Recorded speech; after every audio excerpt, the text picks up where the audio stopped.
Hello and welcome to the Right Book Author Talk.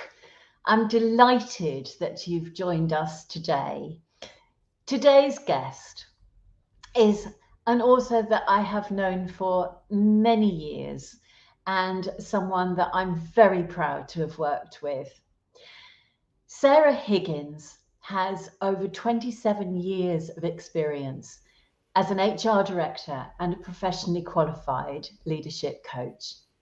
She works with leaders individually and with teams to create effective and engaged ways of working with teams and cultures. She's the author of Power of Love Leadership, which is all about the one thing which gets in our way of being our best and the 7 most powerful strategies you can use to overcome it.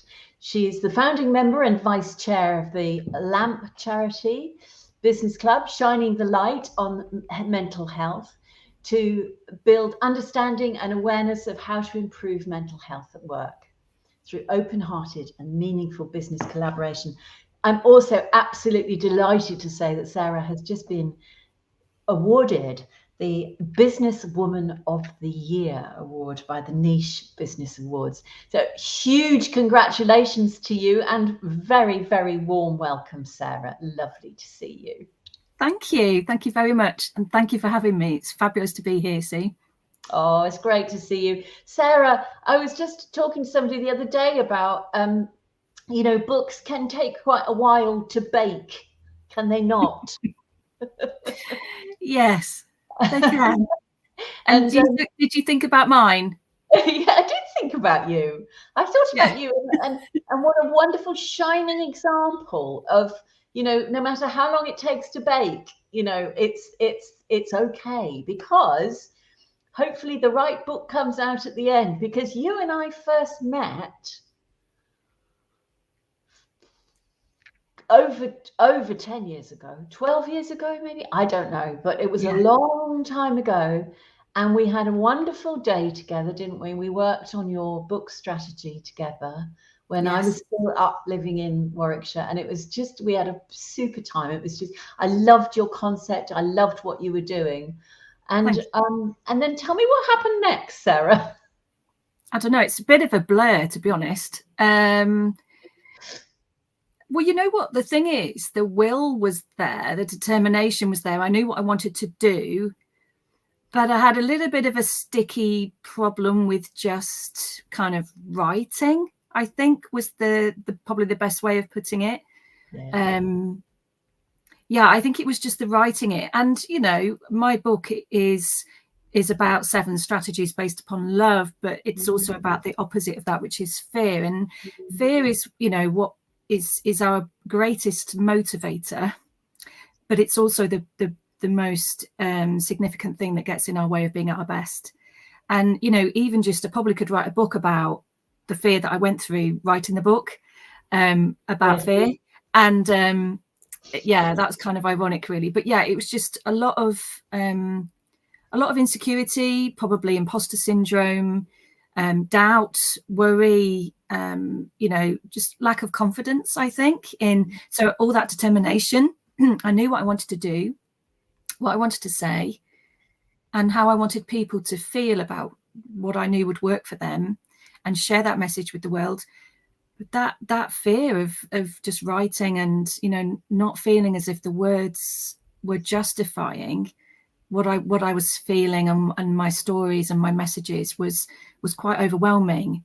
And I know you ask people this question at the end, or you might ask it, but it kind of feels right to say it now, which is that what got me through that, and kind of like, advice that I would give anyone going through that journey is, you've got to keep believing in that message. And, knowing that, and I'm sure you probably said this to me so many times, when the right time, when the book will come together, it will come together at the right time for you. You just got to keep going until that happens.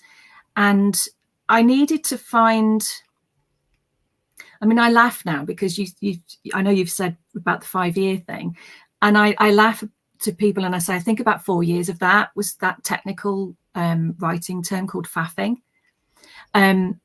which is, you know, I was kind of telling myself I was doing all this stuff, and I was researching.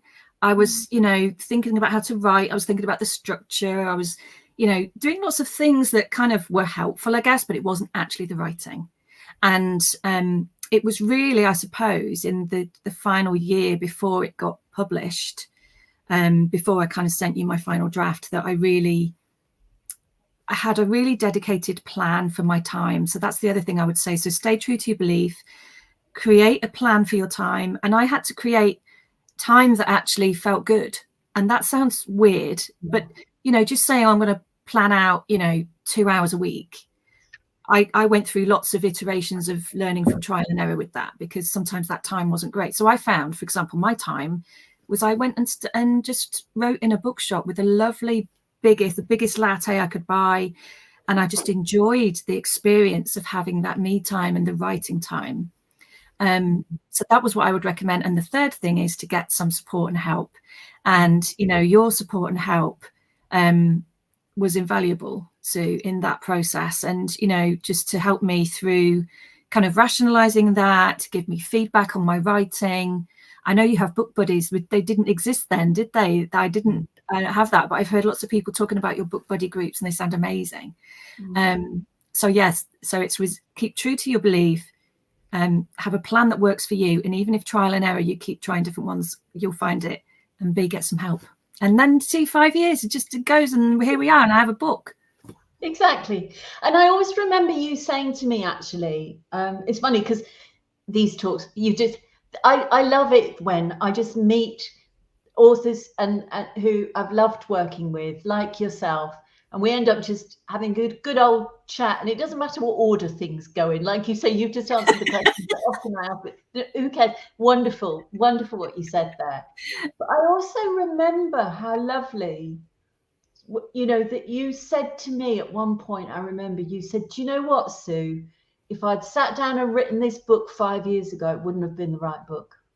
And there's a process that you went through that really had to, it was quite painful at times, because I think you had a lot of, so it felt very fearful quite a lot of the time, but also I think you had an awful lot, it was like the self-doubt piles on self-doubt, doesn't it? You know, you're going, why can't I do this? Why can't I just do this?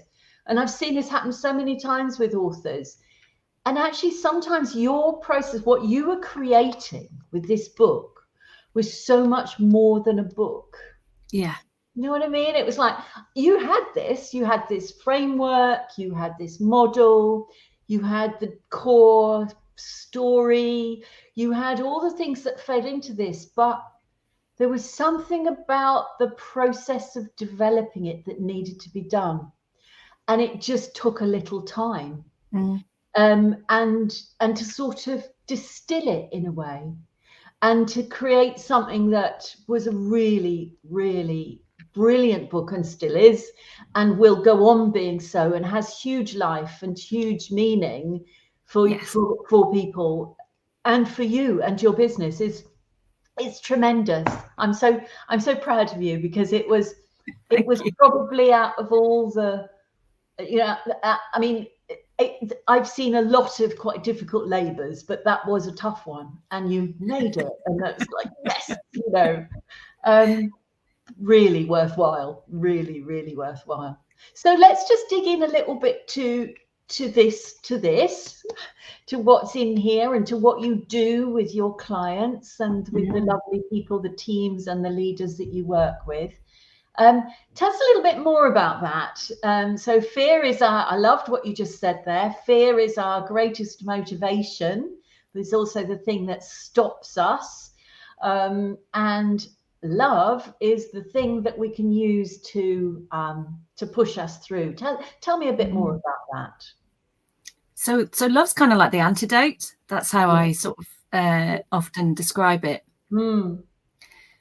And I think one of them, I mean, there's so much, you know, we could go on. I could probably go on all day about all the things to say about it. But I think one of the most significant things that happened to me, that kind of led to the philosophy of Power of Love Leadership was, and as you said, I mean, I'd already created the model. It's it's a leadership model based on how we can understand more about ourselves and what we're thinking and feeling, and what's getting in the way fundamentally around fear, and then how we can use the love strategies to overcome that. And I was already using that with clients. So, you know, as a coach, predominantly in coaching, I was using it as a model to help to show people it visually, actually, ironically, because I've just done an audio book, but that's another story. But as a visual model, which is throughout the book, all of the visuals of it, to show people that and say, so tell me about what that means for you. And kind of a lot of people said to me what it does is, especially when we look at the words that we use around fear. So things like, I often say about day-to-day fears. So that's things like, you know, worry, doubt, procrastination, overthinking, not speaking up, being frustrated, resentful, angry, you know, just, you know, not going out of our comfort zone, all of these things that get in our way every day. And then I would talk about the love strategies and allow people to open up about how they could use those and actually then adapt and change their behaviors to find better outcomes. And I've been using that for a little while, and that was working well, and people were loving that. And then as I write about in the book, and this was the example that I know we talked about putting this right up almost near the front of the book when we really get into what it all means, is the personal experience that I went through, having had 3 consecutive miscarriages. And, you know, I won't go into it now because it's all there in the book and the audio to come. But just that experience of finding myself in a place where I wasn't in a great place. And I looked at my model on the wall, and I remember, and I'm looking over here because I remember looking at it, and I remember thinking, I need to use this for myself. And if I can't use this for myself to help me get from this place that I am now to a place where I can feel more happy and at peace, then I'm not ever going to be able to use this again with my clients. It was like a real kind of call for authenticity in myself, and a challenge in a way to say, you know, you're helping leaders to use this and you stand by this, so therefore you need to stand by it with yourself and commit to yourself in a way. And so that's what I did. And so you know, that has been a journey for the last 10 years of using those principles in my life. And it worked then, but I use them every day. I use the strategies every day for all sorts of examples. And those examples are in the book, obviously from a period of time at which I wrote it. But I also wrote lots of examples about how I'd used the model with my daughter, who I started using it with her when she was 5, and she's now almost 16. And it's been the most beautiful journey of using those with her as well. So that in the book, it's full of examples of how I've used this strategies in my life, but also with my daughter and also with clients, obviously anonymously.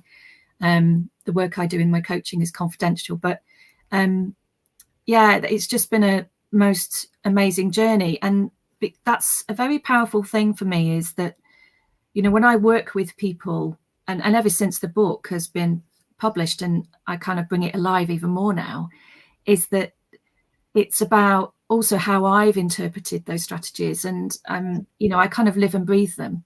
So it's not just a philosophy or a set of theories or strategies off a shelf. It is literally, you know, you work with me, and this is kind of like how I live my life. And it's the biggest thing I'm passionate about, apart from my family. So long answer there, Sue. Oh, it's wonderful. And just run us through, because you gave us some great examples of how fear represents, how fear shows up for most of us. Run through a few of those love strategies for us, just to kind of outline those for us as well. So I'll illustrate.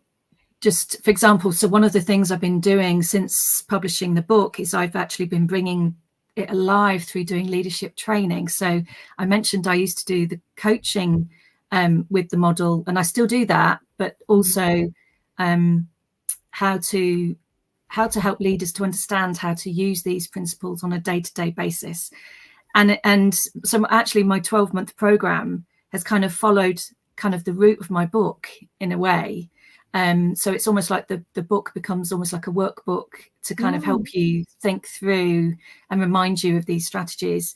And so I kind of, so obviously I start with fear, but then I go through, modules through each of the strategies. So with regards to humility, which is the first one, humility is all about, I mean, there's a real value in understanding that we are human. And every time I talk about this, you kind of think, well, that's just common sense. Of course, we know we are human, but we don't tend to live and appreciate our humanness on a day-to-day basis. And all of those fear-based behaviors get in the way, and actually remembering that we're human, remembering other people are human, allowing ourselves to make mistakes, admitting weaknesses, taking responsibility for outcomes, asking for help, giving feedback, receiving feedback, creating a culture of psychological safety, which encourages, for example, equality, diversity and inclusion. And all of these things, we kind of pull apart and kind of get to the bottom of how do we actually demonstrate those things. And then we've got compassion. Yeah. All of these strategies are also what we can use with ourselves. So, elements of self-compassion is also very important, especially because, we're often, doing lots of things to produce results or help other people, but we often forget, don't we, when we're busy, how we can actually be there for ourselves. And also then compassion for others, which is, pretty much putting myself in other people's shoes. So there's an element of empathy there, obviously, but then thinking about, so what can I do about that as well? And not making assumptions about why someone is doing something. And then there's, so we've got humility, compassion, and then we've got enthusiasm. Enthusiasm is contagious. It's about our energy, and it's also about what comes from inside of us, that energy that when we're talking about our passions, our beliefs, and how that comes across with others. And it's also about understanding our strengths, and kind of thinking about what brings us joy and how we can be more positive, even through the faces of challenge. I love that Winston Churchill quote that, enthusiasm is the ability to go from one failure to another with no loss of enthusiasm, which I think is great. And then we have hope, which is number 4. So hope is all about kind of like where we're going and the future and, our goals. Where it's all about thinking about, where am I going and what does this look like for me? But it's also about what does it look like for others, and how am I articulating that in terms of my team, and being clear about where we're going, and doing that on a regular basis so we keep aligning people to the values and the strategy and what we're trying to achieve. And then we have forgiveness. Forgiveness has always been such an interesting strategy because it's kind of like the one that I think people are surprised by the most. I've recently just, done the topic last month, or the module on forgiveness, again, for some of the leaders that I work with. And I always say to them, I think you probably have to be quite open-minded to go through this training. And I said, I'm wondering whether anyone else in the world is doing a leadership module on forgiveness right now. Anyone out there who happens to be doing that, I'd love to hear from you, because it just feels very different and unique, yet very powerful, because that's all about how we forgive ourselves, of course, and overcome our own difficulties and challenges, but also about how we forgive others. And the importance in the workplace is because it's about how we move on. It's about how we let go of that stuff that we hold on to, the stuff that causes us conflict and causes us, pain and disappointment and resentment. So how do we let go of that so we can work together to move on from things? And then there's gratitude, which kind of, I guess, speaks for itself. We've talked about gratitude, I think, as a across the world, really, since the pandemic, quite a lot more, I think. But I think it's one of those things that we easily forget. We forget because we get busy. We forget to feel grateful for what we have right now whilst working on where we want to be. And we also forget to make sure that other people know that they are appreciated for what they do for us. And obviously in the workplace, that's more important than ever. And then the final strategy is learning. So learning is all about how we learn from mistakes, how we see failure and problems and challenges as part of where we need to get to, and embracing those. And it's about, having a growth mindset. And it's also about how we can use coaching in the workplace as well as telling. So, they're all, yeah. I mean, I say they're like kind of like babies to me in a way. I mean, it's like they're just, I just live and breathe them. I just, yeah, love them. Yeah. Love. Yeah. You love them. I love them too. I love that you give us this toolbox to dip into and pick, you know, what's really helped. And in the book, you really guide us through, you know, how we can, you know, really dig into these strategies. And I love the stories that you tell in this book as well, that tell us, you know, that illustrate where, you know, where you're using it, where it's used with people that, you know, you've worked with, obviously, as you say, completely anonymously. I love that I love the way you illustrate the fact that it can be done with a very young person by, you know, by the work that you've done with your daughter on it, and how she, in so many ways, kind of helped you develop the model, didn't she? Because of, you know, what she was bringing back from school or whatever, and that was, you know, I love that you worked on this together, and I can't believe that she's 16, and gosh, I mean, it's so, I bet she's still using it. Would that be right? I bet she's still using this framework. Well, I had a bit of a realization earlier in the year, because I did a presentation for the university that alumni of, and De Montfort University, and I brought her along with me. It was a presentation to the people who were going to be graduating, and she came along to the evening presentation, and I kind of put her on the spot a little bit and said to her about how she like to tell everyone about how she uses them. You can imagine she was thrilled at that. She managed to find, you know, feel the fear and do it anyway, as she does, as we all do, or try to do. And she came out with this kind of explanation, which I'd not heard her talk about in that way before. And it like I say, it was a bit of a revelation for me. She said, I don't work through it in the way you do, Mum. She said, she said, it's almost become so instinctive that I'm almost not even conscious of it anymore. Wow. But when I look back at how I've been able to overcome a challenge or a personal frustration or a disappointment or something that's upsetting me, she said, I know I've done it, but it's almost like I'm working it through without even realizing. And she said, and I said, well, I clunk my way through these every day. I mean, it's more automatic. You know, I guess I've built up the neurons in my brain enough through the practice over the years that my brain I automatically think of the strategies and I know how to work through them. But when I say clunky, it's like it's a process that I go through. And she said it's become automatic. And when we talked about it, it's like, you know, learning language at a young age. And, you know, when young people learn a language at a young age, it almost becomes so instinctive. They really don't think about it. And so in a way, I've thought, you know, this is a language for young people to be learning, you know, from when they join school. And I'm really passionate about that. And I've even drafted the start of a children's story, Sue. I've not even spoke to you about that, but I'm really passionate about young people learning about emotional intelligence as much as, you know, IQ. And I wrote about that in the last chapter of my book. And I'm still really passionate about that as well. Absolutely. So what's next? The audiobook. Yay.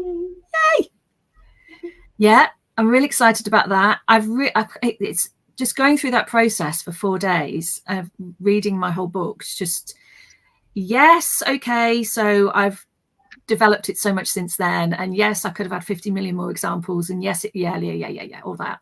But you know, I'm doing that now. I'm bringing that alive now with more people. So yes, I've got the audio coming out because so many people have asked me for that over the years. But I'm doing an accreditation program next year. So leaders in business, coaches, consultants, HR, people, teams, individuals who want to work on their careers. So I'm going to help people to be able to use these strategies in how it will work best for them.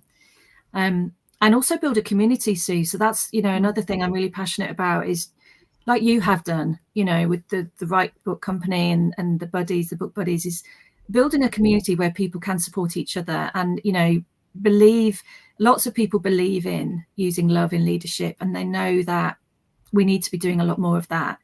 And I want everybody to become kind of much more connected, and so we can support each other and help spread that message, really. That's wonderful. That's really wonderful.